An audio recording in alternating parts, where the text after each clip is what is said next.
And what I have for you today is an electric charcoal starter. It comes shipped in a minimalist box like this. It's just going to come without any other, nothing else fancy with it. Just a plain box, electric charcoal starter written on the top. And here's what it is. This is what you need. If you've got a green egg, you've got a Charbroil or a Weber, and you want to get those coals started without any hassle at all, you need one of these electric probes. You just put this down in, bury it with charcoal, plug it in, and that's it. Wait about 4 minutes, and you're going to have the coals started.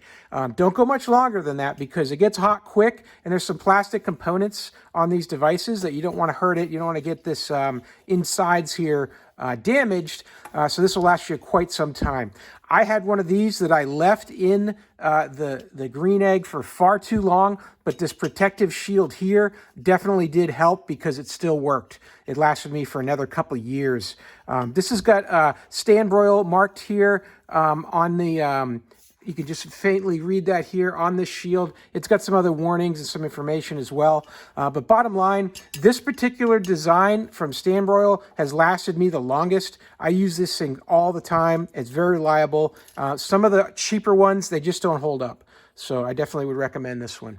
Hey, I hope this video was helpful. Hope this information is useful to you. And as always, hope you have a great day.